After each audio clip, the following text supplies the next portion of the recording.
दोस्तों नमस्कार, आपका स्वागत है मेरे YouTube channel Allahabad education classes में। दोस्तों कैसे हो? मुझे उम्मीद है कि आप लोग जहां भी होंगे स्वस्थ होंगे, मस्त होंगे और अपनी पढ़ाई में लगातार व्यस्त। दोस्तों आपका स्वागत है बहुत बहुत, क्योंकि मैं आपको बता दूं हर वो दिन की तरह मैं हर जब बताया था आपको कि हर दिन हमारी क्लासें आने वाली है, आप लोग बेल आइकन प्रेस करे रहेंगे ताकि आपको नोटिफिकेशन पहुंचे, आप समझ पाए कि हाँ क्लास कब चलती है, क्लास कब नहीं चलते हैं, ये आपको नोटिफिकेशन के माध्यम से पता चल जाएगा। या तो हमारे टेलीग्राम को ज्वाइन कर लें, वहां से इन्फॉर्म आपको मिलती रहेगी। दोस्तों हम बात कर रहे थे एक लेसन की। जब एक लेसन हमारा हम लोगों को समाप्त हो पाया है, एक लेसन अगर हम समाप्त कर पाए हैं तो मेरे भाई मैं आपको बता दूं एक लेसन मात्र 2 वीडियो में हम आपका कवर कर चुके हैं। अब हमारा जो दूसरा लेसन आता है उसे हम कहते हैं बहुपद। लेकिन बहुपद क्या भाई साहब, एकदम लंबी चैप्टर है। अब बहुपद को मैं आराम से पढ़ाऊंगा, थोड़ा विधिवत, क्योंकि बहुपद आपको जब पढ़ाऊंगा तब आप भूल लेना, क्योंकि बहुपद में कुछ ऐसे ऐसे चीजें हैं जिसको आप भूल जाएंगे। अभी से अगर पढ़ा दूंगा तो आप भूल जाएंगे। मैं वन शॉट पे पूरी क्लासें कराने वाला हूं, एक एक चैप्टर का, हर चैप्टर का मैथ में आपको न्यूमेरिकल कराने वाला हूं। जितने भी हमारे क्वेश्चन बनते हैं बोर्ड एग्जाम में, मैं एक एक क्वेश्चन कराने वाला हूं आपको। अगर आप मेरे वीडियो पे अभी आए हैं और आपने अभी तक कक्षा 10 की बुक ही नहीं खोला कि दो चर वाले रैखिक समीकरण है क्या, तो मेरे भाई इस वीडियो को आज अगर आप देख लेंगे तो आपको यह भी पता चल जाएगा, आप सबसे आगे हो जाएंगे कि दो चर वाले रैखिक समीकरण में साला प्रश्न है क्या। इस तरह आप कहेंगे, लेकिन तब कहेंगे जब मेरा आप वीडियो देख लेंगे तब। तो बने रहेंगे मेरे साथ। आइए स्टार्ट करते हैं कि दो चर वाले रैखिक समीकरण होता क्या है। यस, मेरे वीडियो पे जितने लोग बने हैं तो बने रहेंगे, शुरू से अंत तक देखेंगे, वीडियो को मजा करेंगे, एंजॉय करेंगे। आइए मस्ती के तरीके से हम लोग पढ़ने का प्रयास करते हैं और जानते हैं कि हम दो चर वाले रैखिक समीकरण में क्या क्या पढ़ने वाले हैं और क्या क्या इस लेसन में है। मेरे भाई मैं आपको बता दूं कि दो चर वाले रैखिक समीकरण में हमारा क्या होगा, ग्राफी विधि जो है जितना था हमारा फाइंड आउट कर चुका है। जब हम 3.1 में हम पढ़ते थे कि माना आफ्ताब की उम्र इतना था या इतना था, क्या यह मनोरंजन है, ये सब सारे के सारे सवाल हमारे कर चुके हैं। तो आपको अब और भी आसान हो गया कि आप थोड़ी थोड़ी चीजें को पढ़ेंगे, लेकिन विधिवत पढ़ेंगे। अब इस लेसन में दो चर वाले रैखिक समीकरण बोले तो दो चर वाले रैखिक समीकरण युग्म, अब इसको इंग्लिश में बोला जाता है भाई साहब लीनियर इक्वेशन इनटू वेरिएबल। क्या बोला जाता है? Linear equation into variable. अब आपको जहां ना समझ में आए बस आप बताते चलिएगा, लेकिन मेरे वीडियो को देखते चलिएगा। यस, ईमानदारी आप दिखाएंगे, ईमानदारी मैं दिखाऊंगा। पहला इसमें आपको पढ़ना है क्या है भाई साहब, प्रतिस्थापन विधि। अब प्रतिस्थापन विधि क्या होती है डिटेल में एकदम समझेंगे कि प्रतिस्थापन विधि है क्या। और एक विधि और आपको पढ़ना है जिसका नाम है विलोपन। विलोपन विधि, सॉरी विलोपन विधि। ये दो विधि हमें पढ़ना है मात्र इस लेसन में। अगर ये दोनों विधि पढ़ लेंगे तो हम लोग अच्छे खासे आदमी हो जाएंगे और आराम से हम हर प्रश्न को अटेंड कर पाएंगे। यस, अब आप ये देखेंगे भाई कि प्रतिस्थापन विधि कुछ नहीं भाई साहब, ठेला ठेली अगर आप जानते हैं तो मात्र बस भैया ठेला ठेली करेंगे और आपको प्रतिस्थापन विधि आपकी निगाह में, आपके चरण में उतर जाएगी। अब प्रतिस्थापन विधि क्या है भैया, आप अगर काटा पीटी जान रहे हैं तो विलोपन विधि भी आपके चरण में उतर जाएगी। बस आप अगर कमेंट करेंगे तो मैं एनसीईआरटी का एक एक एग्जाम्पल आपको बताऊंगा, एक एक प्रश्नावली के सवाल बताऊंगा और ये मैं बताऊंगा ताकि आपको बोर्ड एग्जाम में अच्छा स्कोर कर पाए और अच्छा से नंबर ला पाए। तो आइए वीडियो को स्टार्ट करते हैं और समझते हैं कि प्रतिस्थापन विधि है क्या। इस लेसन में हमें यही पढ़ना है। एक विधि और थी ब्रज गुणनखंड विधि, तो ब्रज गुणनखंड विधि आपके लेसन से हटा दिया गया है। यस, आइए प्रतिस्थापन विधि की थोड़ा बात कर लेते हैं हम लोग। अब मान लो प्रतिस्थापन विधि ये है। अब प्रतिस्थापन विधि में सवाल आ गया। यस, अब सवाल क्या है भैया देखेंगे थोड़ा क्या है। अगर हम सवाल ले लेते हैं, देखेंगे हम सवाल ले लेते हैं, एक प्रतिस्थापन विधि बताने जा रहा हूं। क्या है भैया, x प्लस 8y इक्वल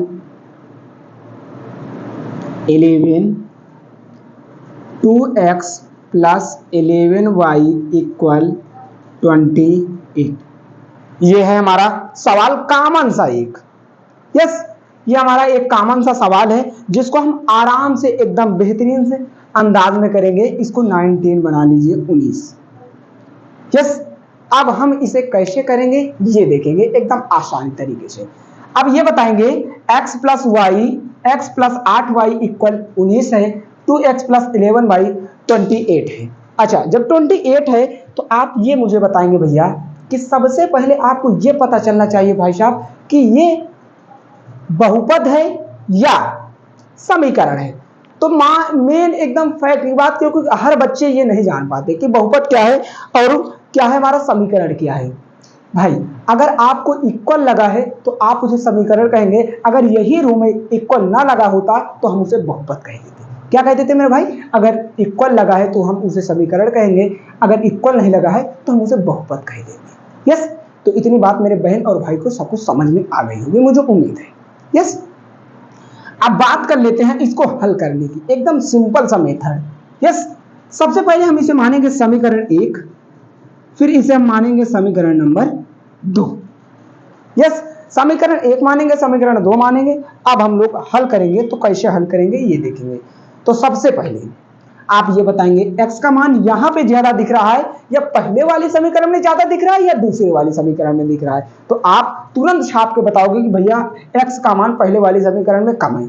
मैं आपसे पूछूंगा कि y का मान समीकरण एक में ज्यादा है या y का मान समीकरण 2 में ज्यादा है। तो आप कहेंगे सर यहाँ पे 8 है, यहाँ पे 11 है, यहाँ पे y का मान 2 ज्यादा है। मैं आपसे पूछूंगा ये यहाँ पे 19 है, यहाँ पे 28, किसका मान ज्यादा है, समीकरण 1 या समीकरण 2 का? तो आप कहेंगे समीकरण, मजाक मत करो सर, समीकरण 2 का ज्यादा है। तो भाई जिसका मान कम रहेगा हम उसी को लेके हल करेंगे। अब मान के चलता हूं कि मैं लेता हूं समीकरण 1 से। यस, अब समीकरण 1 से लेते हैं तो समीकरण 1 हमारा है क्या, x प्लस 8y इक्वल 19। अब भाई हम करेंगे प्रतिस्थापन विधि में ठेला ठेली।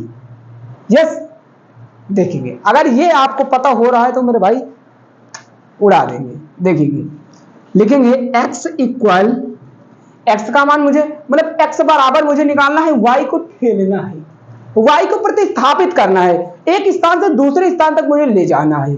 अच्छा, जब x को मैं निकालूंगा तो x इक्वल करूंगा, बचा है क्या 19 है उधर, अब बचा क्या ये 8y ना, इधर है ये प्लस में ना, तो भाई साहब इक्वल के इधर जाएगा तो चिन्ह बदल जाएगा, इधर अगर प्लस में है तो माइनस में हो जाएगा, अगर माइनस में है तो प्लस में हो जाएगा। तो क्या हो जाएगा भाई साहब, प्लस में है तो क्या हो जाएगा माइनस में। क्या मैं इसे समीकरण 3 मान सकता हूं? आप कहेंगे यस, 3 मान लिया। अब x का मान समीकरण 2 में रखने पर, 2 में रखने पर, अब 2 है क्या भाई, 2 है 2x प्लस 11y इक्वल 28, यही है। अब जहां पे x है वहां पे मुझे रखना है 19 माइनस 8y। क्या रखना है? 19 माइनस 8y। 2x रखना क्या है, 19 minus 8y plus 11y equal 28। Yes, अच्छा अब आप इतना समझदार हैं कि अगर 2 का पहाड़ा 19 में पढ़ेंगे तो हो जाएगा 38, अब फिर से 2 का पहाड़ा 8 में पढ़ेंगे तो हो जाएगा 16y प्लस 11y इधर है, हाँ, इक्वल 28।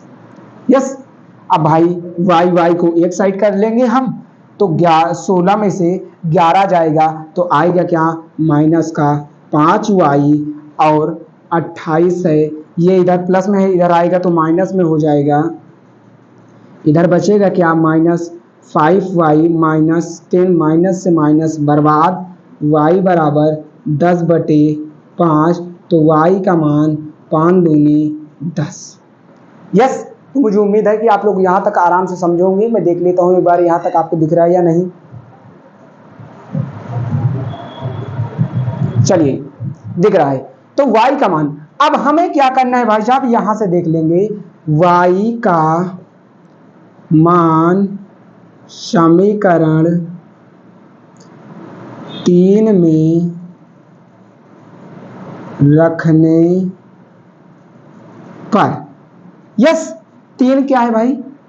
x बराबर 19 माइनस 8 वाई, तो x बराबर 19 माइनस 8, वाई के पर क्या रखना है? 2, तो हो जाएगा x बराबर 19 माइनस 16, तो x बराबर 3। आया क्या भाई? x का मान 3 आया और y का मान 2 आया। इसको मैं प्रतिस्थापन विधि से आराम से आपको करा पाया और आपको बता पाया। इतनी आसान होती है हमारी प्रतिस्थापन विधि। अब जितने भी बच्चे को अगर नहीं समझ में आया है तो एक बार वीडियो को पुनः देख लेंगे, फिर नहीं समझ में आएगा तो फिर आपका ये भाई आपको बताने का कार्य करेगा। यस, कुछ नहीं था भाई साहब प्रश्न में, ये कॉमन सा सवाल था। अब कॉमन सा सवाल अगर आप कर ले रहे हैं तो अच्छी बात है। अब इतना मुझे उम्मीद है कि मैं आपको इतना समझाया हूं तो जरूर आप समझ पाएंगे। तो जरूर इसको नोट करें ताकि मैं अगला सवाल आपको बता सकूं।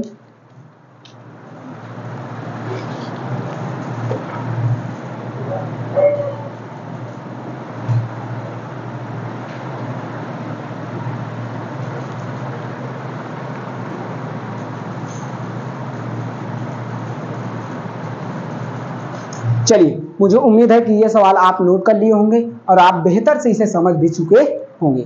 आइए एक सवाल और ले लेते हैं हम, और जिससे ये भी हमारा लेसन चलता रहे और तुरंत हम इस लेसन को भी कवर कर पाए परीक्षा से पहले सारे लेसनों को। यस, आपको अनुसार सब कराया जाएगा, बस आप बने रहे हमारे साथ। मान के चलता हूं कि दूसरा प्रश्न मैं इसी तरह ले लेता हूं, x प्लस वाई बराबर 5, और एक आप अपने से मान बता दीजिए या तो मैं मान लेता हूं भाई। क्या लीजिए भैया, x माइनस 4y बराबर 4। यस, ये मान के चलो मैं ले लिया। यस, अब हमें इस मान को सॉल्व करना है। कैसे करना है ये आप रट चुके हैं। क्या करूंगा भाई? समीकरण 1 मान लूंगा, इसे समीकरण नंबर 2 मान लूंगा। अब इसमें क्या है भाई साहब, जो आपको छोटा दिखेगा उसी को ले लेना है। x का मान यहाँ पे छोटा है, y का मान यहाँ पे छोटा है और यहाँ पे कांस्टेंट भी छोटा है, तो हम क्या करेंगे भाई? समीकरण 1 से है क्या, x प्लस वाई इक्वल 5, तो x बराबर हो जाएगा 5, ये प्लस y प्लस का इधर जाएगा तो हो जाएगा y, ये हो जाएगा समीकरण नंबर 3।